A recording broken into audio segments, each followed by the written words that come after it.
Welcome back ناظرین. Colonel صاحب ہم بات کر رہے ہیں پاکستان کی جو صورتحال ہے پاکستان میں جو اس وقت وزیرستان میں ہو رہا ہے، اور آپ کہہ رہے ہیں کہ ان کو نام طالبان نہ دو، نہیں دیتے. میں بالکل کلیریفائی کر دیتا ہوں. اس میں ہماری بہت بڑی بدقسمتی ہے کہ ایسے علاقے میں ہم آرمی بھیج رہے ہیں جہاں پر کبھی ہمیں آرمی بھیجنے کی ضرورت نہیں پڑی تھی. قائد اعظم صاحب جب اس علاقے میں پہنچے آفٹر لبریشن، انہوں نے کہا یہاں سے فوج واپس لے جاؤ. وہ ٹھیک بات ہے، لیکن آج ہم جہاں کھڑے میں اسی کی بات کھڑے ہیں، یہ ایک انہونی بات ہو رہی ہے کہ اس ملک کے محافظوں کے خلاف ہم لڑائی کر رہے ہیں. اس میں بہت سارے فیکٹر ہیں، اس میں ہماری اپنی غلطیاں ہیں، اس میں فارن پاورز جو ہیں. لیکن اب ہم جہاں کھڑے ہیں سر، جہاں جو وزیرستان میں ہو رہا ہے بریگیڈیئر صاحب، وہاں پاکستان کے محافظ ہیں اور فوج پاکستان کے محافظوں کے خلاف ایکشن کر رہی ہے.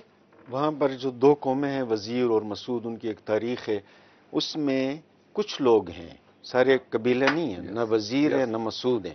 کچھ لوگ ہیں جو تشدد کے ذریعے لوگوں کو انہوں نے اپنے نیچے کیا ہوا ہے، ان کو مارا ہوا ہے، نام اپنے آپ کو طالبان کر دیا.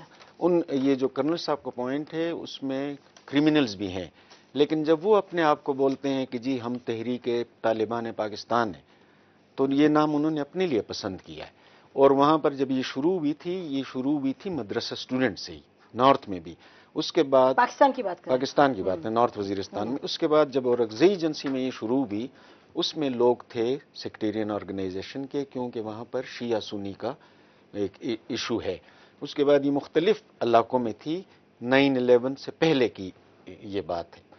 تو یہ مسعود قبیلے کے خلاف لڑائی نہیں ہے، وزیر قبیلے کے خلاف نہیں ہے، آئیڈینٹیفائیڈ لوگ ہیں کہ ان کے خلاف لڑائی ہے جو ریاست کے ساتھ اپنی ایک متوازی ریاست بنانا چاہتے ہیں. ایک طرف وہ ہے، دوسری طرف کرنل صاحب یہ کہا جاتا ہے کہ اس علاقے سے افغانستان کے اندر جا کے ایک موومنٹ کو سپورٹ کیا جا رہا ہے. کرنل صاحب آپ یہ بتائیے کہ جو پاکستان کی آرمی کر رہی ہے اس وقت وزیرستان میں، اور جیسے انہوں نے کہا اور آپ نے بھی کہا، کرمنلز اور جو اسٹیٹ کو تھریٹن کرتے ہیں ان کے خلاف ایکشن لینے کی ضرورت تو ہے نا جی؟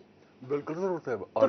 آرمی بالکل ٹھیک کر رہی ہے جی. لیکن اس میں یہ ہے کہ ہم دعا کرتے ہیں کہ آرمی کامیاب ہو اور بڑھ جلدی کامیاب ہو، لیکن آرمی کو پرابلم ہوگا اگر پبلک نے آرمی کو سپورٹ نہ کیا تو. پبلک کی سپورٹ ہونی چاہیے. یہ کون سی پبلک؟ لوکل پبلک، یعنی وہی اس کی سپورٹ کے بغیر کبھی آرمی کامیاب نہیں ہوگی. کر رہی ہے سپورٹ. اگر ان کو کوئی اسیسمنٹ آپ دونوں میں بھی آپ کو بتا رہا ہوں، اگر محسود کو پتہ ہو کہ ریاست سیریس ہے بیت اللہ محسود کے خلاف آپریشن شروع کر کے ختم کرنے میں، ٹھیک ہے، شروع پہلے بھی ہوئے تھے مڈ وے. میرا کب شروع ہو کے مڈ وے میں رکے؟ 2008 کا زلزلہ آپریشن تھا، شروع کیا ہے. ان کی جو اچھلی پوزیشن تھی وہ تو لے لی تھی، لیکن اس کو پھر چھوڑ دیا تھا.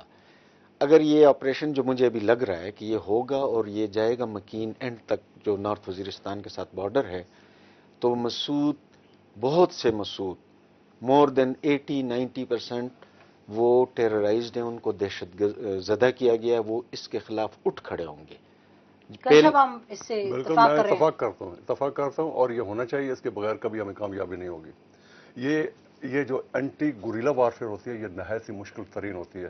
اس میں جو فوج ہوتی ہے جس نے یہ کام کرنا ہوتا ہے اس میں بہت زیادہ نقصان ہوتا ہے. ان کو نقصان برداشت کرنا پڑتا ہے کیونکہ وہ اپنے لوگوں کے خلاف بلکہ اپنے لوگوں کے علاقے میں یہ آپریشن کر رہے ہیں. اس کا ایک اصول ہے، use minimum force and one the public support. یہ ساری انسرجنسی کی جتنی کتابیں ہیں اس میں یہ لکھا ہوا ہے. اور امریکہ یہاں پہ is using maximum force and trying to kill the public support. اور اس میں آپ ڈرونز کی طرف اشارہ ہے آپ کا جواب؟ میرا ہر طرف اشارہ ہے، لاجسٹک کی طرف اشارہ ہے. مجھے اشارہ ہے کہ امریکہ یہاں بیس بنا رہا ہے اسلام آباد میں.